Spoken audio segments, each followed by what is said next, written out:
여러분 안녕하세요. 찾아가는 새벽기도 시카고 예수사랑교회 조선영 목사입니다.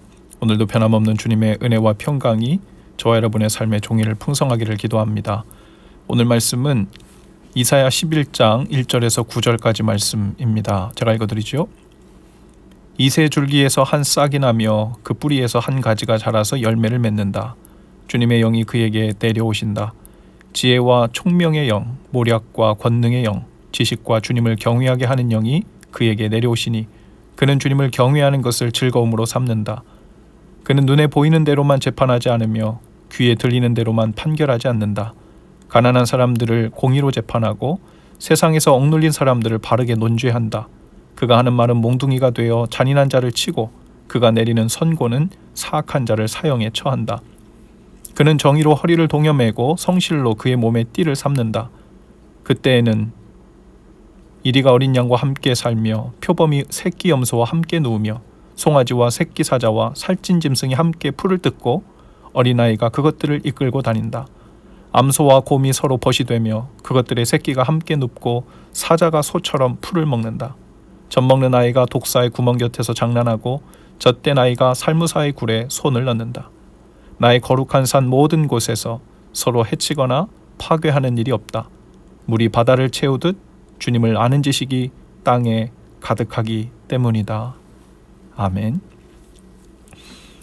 이사야는 장차 오실 메시아 예수 그리스도의 다스림과 통치에 대해서 예언하고 있습니다. 1절에 보면 이새 줄기에서 한 싹이 나며 그 뿌리에서 한 가지가 자라서 열매를 맺는다 라고 했어요. 그 열매가 바로 예수 그리스도이시죠. 예수님은 이세 후손에서 태어난다고 했습니다. 이세는 다윗의 아버지입니다. 보통 이름이 잘 알려진 다윗 왕의 자손이라고 말하면 편하고 이해하기 쉬울 텐데 굳이 이세 줄기에서 한 싹이 난다고 표현한 이유가 있죠. 이세는 대단한 사람이 아닙니다. 다만 큰 은혜를 입은 자격 없는 사람이죠. 이세는 모압 여인 루색에서 태어난 다문화 가정 출신 사람이에요. 이세는 당시의 문화 안에서 지극히 평범하고 비천한 사람 출신이었죠. 예수님이 바로 그 비천한 사람 이방인 출신의 자손으로 오셨다는 것을 드러내고 있습니다. 예수님이 지극히 연약한 인간의 모습으로 오셨어요. 하나님께서 여자의 후손을 통하여 메시아를 보내신다는 약속에 기초하여 하나님은 아브라함, 이삭, 야곱을 통하여 그 뿌리가 이어져 내려오게 하십니다. 그리고 그 뿌리가 이세에게로 이어져 내려오다가 1절에 보면 그 줄기와 싹이 한 뿌리에서 난다는 말이 있는데요. 그것은 나무가 베어진 구루터기에서 한 줄기가 나오고 거기에서 싹이 난다는 의미입니다. 다윗의 후손은 남유다의 왕을 통해서 이어져 내려왔어요. 그리고 다윗의 왕통은 바벨론에 의해서 망한 후에 끊어지고 맙니다. 마치 하나님의 약속의 나무 밑둥이 소망 없이 잘려나간 것과 같죠. 그러나 하나님은 그 뿌리에서 다시 한 가지가 나게 하셨고 그 가지에서 다시 싹이 나게 하심으로 약속을 성취하시고 메시아가 태어나게 하신 거예요. 그리고 이전에 없었던 완전하고 영원한 왕이 태어나게 하신 거죠. 2절 3절에 보면 그 메시아에 대해 묘사하기를 성령으로 충만한 왕이라고 하십니다. 또 3절에서 5절까지를 보면 공의로 재판하고 정의로 다스릴 분이라고 하십니다. 그리고 그분께서 다스리실 그때, 즉 예수님의 통치와 다스림이 시작되는 그때의 모습을 성경은 이렇게 묘사하죠. 6절입니다.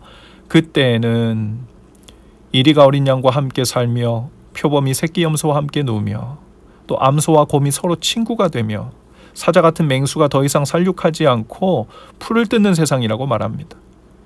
실제로 사자가 채식을 하게 될 것인가, 채식을 하면서도 정말 힘을 제대로 쓰는 맹수가 될 수 있는가 하는 이런 논쟁은 불필요하죠. 성경이 말하려고 하는 것은 또 우리의 관심은 천국에서 어떤 종류의 짐승을 보게 될 것인가가 아니라 9절 말씀으로 요약된 것입니다.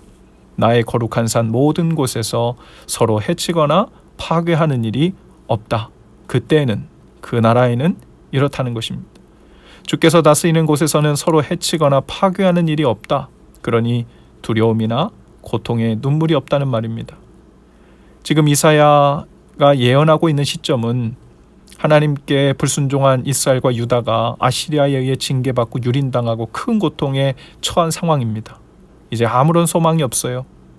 하나님의 약속의 나무가 잘려 나갔습니다. 밑둥만 남았어요. 다시 열매를 맺을 수 없고 가지가 난다는 보장이 없습니다. 나라가 다시 회복된다 한들 또다시 지혜가 모자라고 하나님 경외하지 않는 왕들, 고아와 과부들을 괴롭히는, 그리고 가난한 자들의 고열을 빼먹는 고위관직들, 재판장들, 제사장들, 그 사람들이 다시 다스리게 될 것이니 정말 소망 없는 상태가 되는 거죠. 그러나 이제 그런 이 땅에서의 소망은 끝이 나고 하나님께서 완전히 새롭게 하실 나라가 오게 될 것인데, 바로 이새의 자손 메시아를 통해, 그 완전한 왕을 통해 드러날 것이라고 말씀하시는 거죠. 오늘 본문 말씀에서 특별히 제 마음에 깊이 새겨진 구절 두 가지가 있는데요. 하나는 3절입니다. 그는 주님을 경외하는 것을 즐거움으로 삼는다. 그리고 6절입니다. 그때는 이라고 말한 대목이에요. 그 메시아에 대한 간절한 소망, 그리고 언제일지 모르는 그 때가 소망적이면서도 그들은 그 때를 보지 못했습니다. 그러나 오늘을 사는 우리는 그분에 대해 알고 있고 그분을 모시고 있으며, 그리고 그분이 성령으로 우리 각 사람 속에서 일하시기 시작하는 그 때가 시작되었다는 것을 알고 있습니다. 6절에 그때는 이라는 표현은 단순히 나중에 죽어서 영원한 천국에 가면 어린 양과 염소와 우리 집 애완견들과 먹고 살 걱정 없이 행복하게 살겠지라고만 주신 말씀이 아닙니다. 그때는 이라는 말은 하나님 나라가 시작되면 이라는 말입니다. 그리고 예수님께서 이 땅에 오심으로 이미 하나님 나라가 시작되었고 임했다고 하셨죠. 누가복음 17장 20절 21절에 보면 바리새인들이 하나님의 나라가 어느 때 임하나이까 묻거늘 예수께서 대답하여 이르시되 하나님의 나라는 볼 수 있게 임하는 것이 아니요 또 여기 있다 저기 있다고도 못하리니 하나님의 나라는 너희 안에 있느니라. 하나님의 나라가 이미 임했다는 것입니다. 인사이드에 임했다는 것이 아니라 among you, 너희들 사이에 임해 있다고 말씀하십니다. 예수님께서 이 땅에 오셔서 가장 먼저 전한 것은 바로 천국 복음입니다. 하나님 나라의 복음이었어요. 그 천국 복음이란 단순히 우리가 예수님을 믿고 영접기도하면 몇십 년 더 이 땅에서 살다가 죽어서 천국에 가게 될 것이란 의미만이 아닙니다. 천국이란 하나님의 통치를 말하고, 천국이 임했다는 말은 하나님의 통치가 예수님을 통하여 이 땅에 시작되었다는 말입니다. 또 성령을 통해 우리의 삶에도 하늘의 뜻이 이 땅에 이루어지기 시작했다는 의미이기도 하죠. 그런 의미에서 천국은 이미 임하여 우리 가운데 있으며 그 하나님의 나라는 우리 안에 계신 예수 그리스도를 통해 아버지의 뜻이 이 땅에 이루어지는 과정을 통해 확장되고 있습니다. 마가복음 4장에 보면 하나님의 나라는 땅에 씨앗을 뿌려서 그것이 열매 맺어가는 과정이라고 비유하셨습니다. 만일 천국이 나중에 죽었을 때 어린 양과 풀 뜯는 사자들이 가장 아름다운 모습으로 풀 세팅이 다 되어 있는 것만 의미하는 것이었다면 예수님은 굳이 왜 천국을 부풀어 오르는 누룩이라고 비유하셨을까요? 왜 씨앗을 뿌려서 자라나는 것으로 30배, 60배, 100배 열매를 맺는 과정으로 우리에게 말씀하셨을까요? 예수님은 명확하게 천국 복음의 씨가 뿌려진 땅은 바로 우리의 마음밭이라고 하셨습니다. 그 복음을 듣고 예수님을 마음에 모신 자들은 그분의 지혜와 그분의 심정과 그분의 열심으로 하나님 나라를 이 땅에서 일구어가는 삶을 살게 될 것이라는 것입니다. 3절에서 주님을 경외하는 것을 즐거움으로 삼는 사람, 바로 하늘 아버지께 죽기까지 순종하신 예수님 메시아를 의미하는 것이기도 하지만, 그 순종을 본받아 예수님을 모시고 하나님 경외하기를 즐거움으로 삼으며 살기 시작한 저와 여러분 그리스도인들을 말하는 것이기도 합니다. 그리고 천국이 임하는 바로 그때란 우리 각 사람이 천국 복음을 듣고 왕이신 예수님의 통치를 받기 시작하는 때를 말하기도 하죠.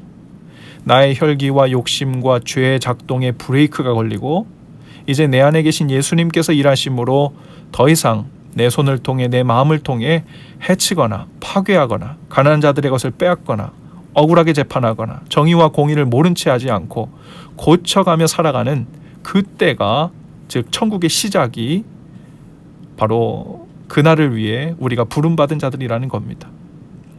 그리고 이 모든 일이 일어날 수 있는 이유를 9절 마지막 절에서 이렇게 설명합니다. 왜냐하면 물이 바다를 채우듯 주님을 아는 지식이 땅에 가득하기 때문이다. 여러분, 바다가 얼마나 넓습니까? 그런데 물이 바다를 덮는다는 것은 어느 작은 빈틈이나 사각지대도 남겨두지 않고 하나님을 아는 지식이 온 세상에 편만해지는 것을 그리고 있는 거예요. 마치 노아 때 하늘에서 또 땅속에서 모든 구멍이 다 열려서 물이 쏟아져서 모든 바다를 다 덮고 이 땅에 어떤 것도 빈틈없이 다 덮어버린 상태. 개역 성경에서는 물이 바다를 덮음같이 라고 번역했죠. 우리는 평화의 나라, 그때 그분을 기다리고 또 간절히 소망합니다. 그러나 동시에 그분, 예수님은 우리 가운데 이미 오셨고 성령으로 우리와 동행하시며 우리가 주님처럼 하나님 경외하기를 즐거움으로 삼으며 살기를 원하시죠. 그렇게 저와 여러분의 각 처와 각각의 때에 하나님의 나라 씨앗이 심겨져 열매 맺어가기를 원하시는 것입니다. 그렇게 예수님이 가르쳐 주신 기도에서처럼 하늘의 뜻이 이 땅에서 이루어지기를 소망할 뿐 아니라 우리 각 사람을 통해 그 뜻이 이루어지기를 원하는 것입니다. 아직 우리들 안에서 하나님을 아는 지식과 그 관계 친밀함이 물이 바다를 덮음같이 온전하지 않은 것을 우리가 압니다. 그리고 우리가 사는 이 땅에도 아직 여호와를 아는 지식이 온 땅에 편만하지 못했습니다.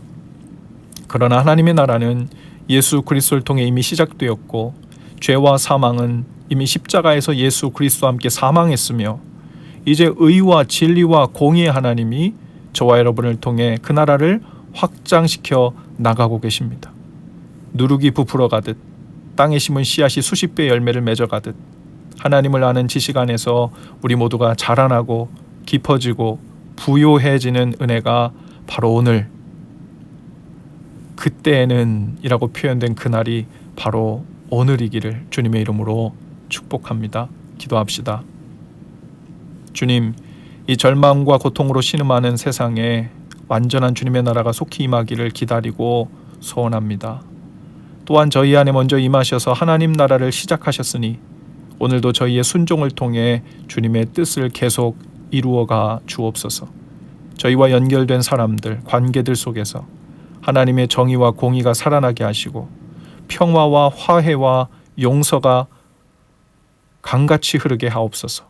물이 바다를 덮음같이 주님을 아는 지식과 마음을 오늘 저희에게 풍성히 부어 주옵소서. 예수님 이름으로 기도합니다. 아멘. 여러분, 오늘도 예수 사랑으로 화이팅입니다. 내일 아침에 다시 찾아뵙죠.